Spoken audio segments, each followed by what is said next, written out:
तिमंजिले का कमरा। लेखक रामनाथ राय। तिमंजिला मकान। पहली मंजिल पर 3 कमरे, एक रसोई घर, एक बैठक और सोने वाला कमरा। सोने वाले कमरे में मेरी बुढ़िया रहती है, पोते पोतियां रहते हैं। 2 मंजिले पर 3 कमरे हैं। एक कमरे में बड़ा बेटा रहता है, बड़ी बहू रहती है, और एक कमरे में छोटा बेटा रहता है और छोटी बहू रहती है। इसके बाद वाले कमरे में मेरी बेटी रहती है, मगर तिमंजिले पर सिर्फ एक कमरा है। उस कमरे में मैं अकेला रहता हूँ। हर वक्त अकेला रहना अच्छा नहीं लगता। अपनी बुढ़िया से कभी कभी बातें करने का बहुत मन करता है। सुबह मेरी पोती मेरे लिए चाय ले आती है। उसके हाथ से चाय का प्याला लेकर मैं एक चुस्की लेता हूँ। फिर उससे पूछता हूँ, तेरी दादी क्या कर रही है? चाय पी रही है। चाय पी ले तो जरा भेज देना। अच्छा, कहना बहुत जरूरी काम है। पोती चली गई। थोड़ी देर बाद प्याली लेने पोती फिर कमरे में आई। मुझसे बोली, दादी इस वक्त नहीं आ सकती। क्यों? सब्जी काट रही हैं। वह क्यों काट रही है? तेरी माँ कहाँ है? रसोई में। चाची आटा गूंथ रही हैं। बुआ पढ़ रही हैं। और तू? अब मैं भी पढ़ने बैठूंगी। मैंने और कुछ नहीं पूछा। अब और कुछ जानने की इच्छा नहीं रही। बस इतना कहा, दादी से कहना सब्जी काटने के बाद जरा एक बार यहाँ आ जाए। पोती चाय की प्याली लेकर चली गई। मैं चुपचाप आराम कुर्सी पर बैठा रहा। मेरे कमरे में तरह तरह की किताबें थी। बीच बीच में उनमें से कोई किताब लेकर पढ़ने की कोशिश करता हूँ, मगर देर तक पढ़ नहीं सकता। पढ़ने की इच्छा नहीं करती। दिन चढ़ने लगा। मैं अकेला बैठा रहा। बुढ़िया अभी तक नहीं आई। उस पर मुझे गुस्सा आया। वह इन दिनों न जाने कैसी होती जा रही थी। वह पहले ऐसी नहीं थी। मेरी हर बात सुनती थी। अब अपने बेटे बहुओं पोते पोतियों के बीच व्यस्त रहती थी। मेरी बात अब उसे याद नहीं रहती। वह मुझे भूल ही गई थी। थोड़ी देर बाद मेरा पोता एक गिलास दूध और आधा प्लेट हलवा ले आया। उन्हें उसने मेज पर रख दिया। मैंने पूछा, तू नहीं पढ़ रहा है? अभी तक पढ़ रहा था। तो फिर पढ़ाई छोड़कर उठा क्यों?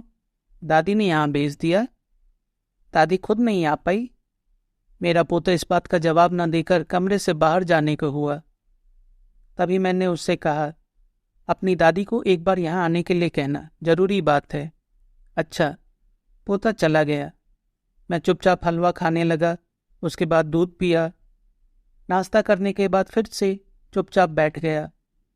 थोड़ी देर बाद पोता खाली ग्लास और प्लेट लेने के लिए आया। उसने सूचना दी, दादी इस वक्त नहीं आ सकती। क्यों? रोटी सेक रही हैं। कब तक रोटियां सेकेंगे? मैं कैसे बता सकता हूँ? मैंने फिर कुछ नहीं पूछा। कुछ जानने की इच्छा भी नहीं रही। सिर्फ इतना कहा, रोटियां सेक जाने पर एक बार यहाँ आने के लिए कह देना। पोता चला गया। मैं चुपचाप बैठा रहा। दिन चढ़ने लगा। ठीक 12 बजे मुझे भूख लग गई। मैंने स्नान कर लिया। छोटी बहू भात की थाली और पानी का ग्लास लेकर आई। उन्हें मेज पर रख दिया। मैंने पूछा, तुम्हारी सास की रोटियां सिक गईं? छोटी बहू हंसते हुए बोली, हाँ। इस वक्त क्या कर रही हैं? नहा रही हैं। इसके बाद छोटी बहू वहां से बाहर जाने को हुई।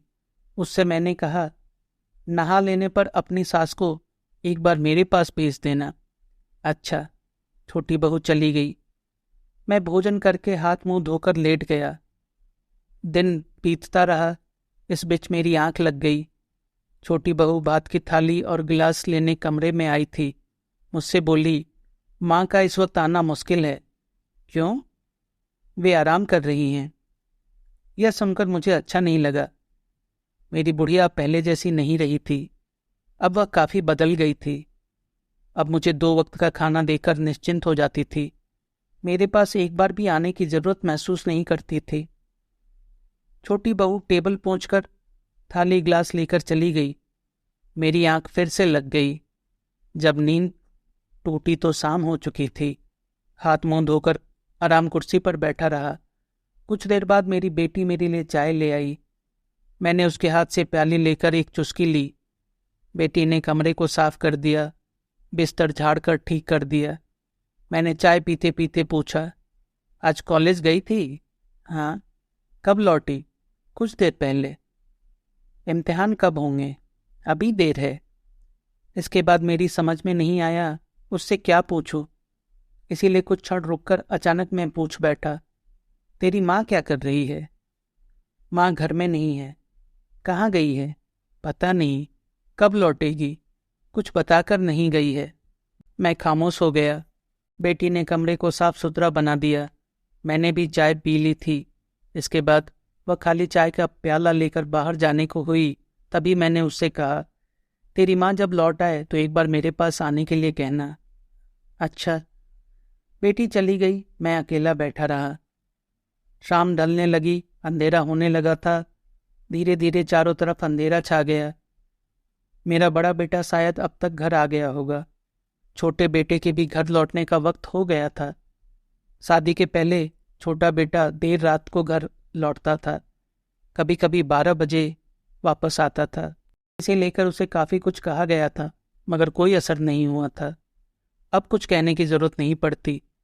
अब शाम होते ही घर आ जाता था, मगर दोनों में से कोई भी मेरे कमरे में झांकने नहीं आता था, न बड़ा बेटा न छोटा बेटा। वे दोनों दफ्तर जाते थे और वहां से सीधे घर लौटते थे। कभी कभी अपनी पत्नियों के साथ सिनेमा चले जाते थे। किसी किसी दिन कभी कभी मेरा भी मन करता कि मैं नीचे जाकर उनकी बातों में शामिल हो जाऊं, मगर मेरी कौन सुनेगा? मेरे पास कहने को था भी क्या? देखते देखते रात गहराने लगी। मैं कमरे में बत्ती जलाकर बैठा रहा। कभी कोई किताब लेकर पढ़ने की कोशिश करता, मगर पढ़ा नहीं जाता था। अब छापे के अक्षर मुझे अच्छे नहीं लगते थे। मुझे कॉफ़ी पीने की इच्छा कर रही थी। मैंने आवाज़ लगाई, बड़ी बहू। उसे मेरी आवाज़ सुनाई नहीं पड़ी। मैंने इस बार हाँक लगाई, छोटी बहू। उसे भी मेरी आवाज़ सुनाई नहीं पड़ी। इसके बाद मैंने अपनी बेटी को आवाज़ लगाई, बेटों को बुलाया, पोते पोतियों को आवाज़ लगाई, मगर किसी ने जवाब नहीं दिया। किसी को मेरी आवाज़ सुनाई ही नहीं दी। आखिरकार अपनी बुढ़िया को हाँक लगाई, मगर उसकी ओर से भी कोई जवाब नहीं आया। बुढ़िया के कानों में भी मेरी आवाज़ नहीं पहुंची। रात और गहरा गई। मुझे अब चुपचाप बैठे रहना अच्छा नहीं लगा। मैं लेट गया, कमरे की बत्ती जलाए रखी। फिर बड़ी बहू रोटी की थाली और गिलास लेकर कमरे में आई, उन्हें मेज पर रख दिया। मैंने उठते हुए पूछा, तुम लोग क्या कर रही थी? क्यों? मैंने कितनी बार तुम सबको पुकारा, हमें तो सुनाई नहीं पड़ा। इस बात का मैं क्या जवाब देता? जवाब दे भी क्या सकता था? कुछ साल पहले की बात होती तो जरूर सबको सुनाई पड़ती। अब अनसुनी करने पर भी कोई फर्क नहीं पड़ने वाला था। इसीलिए मैं कुछ न कहकर खामोश रहा। बड़ी बहू ने पूछा, कुछ कह रहे थे? कॉफ़ी पीने का मन कर रहा था। इस वक्त बना लाऊं? नहीं, अब जरूरत नहीं। बड़ी बहू कुछ देर चुप खड़ी रही, फिर जाने के लिए दरवाजे की ओर मुड़ी। तभी मैंने उससे पूछा, तुम्हारी सास क्या दिन भर बहुत व्यस्त थी? क्यों? दिन भर में उसे एक बार भी यहाँ आने का वक्त नहीं मिला। अभी भेज देती हूँ। बड़ी बहू चली गई। मैं बैठकर धीरे धीरे रोटी चबाता रहा। खाते खाते कितनी ही बातें याद आईं। काफी साल पहले की बातें। उन दिनों मैं और बुढ़िया रात में एक साथ खाने बैठते थे। कोई भी किसी से पहले अकेले खाना नहीं खाता था। हम खाते हुए आपस में बातें करते, कितनी ही बातें। उन दिनों यह मकान 1 मंजिला था।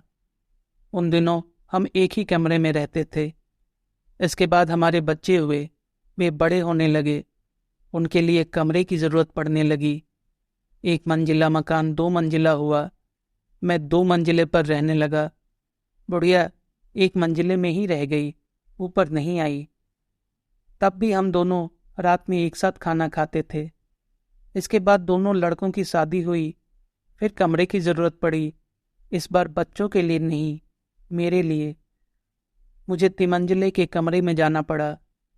बुढ़िया एक मंजिले में ही रह गई। हम लोग उसके बाद से रात में एक साथ खाना खाने नहीं बैठते थे। अब सीढ़ियों से उतरने में तकलीफ होती थी, उतर जाने पर चढ़ना मुश्किल हो जाता था। मुझे काफ़ी तकलीफ होती थी, मैं हाँफने लगता था। खा पीकर मुंह हाथ धोकर बुढ़िया का इंतजार करने लगा। रात बढ़ती जा रही थी। थोड़ी देर बाद बड़ी बहू मेरे कमरे में आई। उसने खबर दी, माँ इस वक्त आ नहीं पाएंगी। क्यों? खाना खा रही हैं। मैंने फिर कुछ नहीं पूछा, मुझे कुछ जानने की जरूरत भी नहीं थी। बड़ी बहू मेज पहुंचकर थाली गिलास लेकर चली गई। मैं कुछ देर चुपचाप अकेला बैठा रहा। इसके बाद कमरे की दरवाजे की चिटकनी लगा दी, बत्ती भी बुझा दी। सिरहाने वाली खिड़की खोलकर लेट गया। मेरी आंख लग गई, मेरी पलकें मूंद गईं।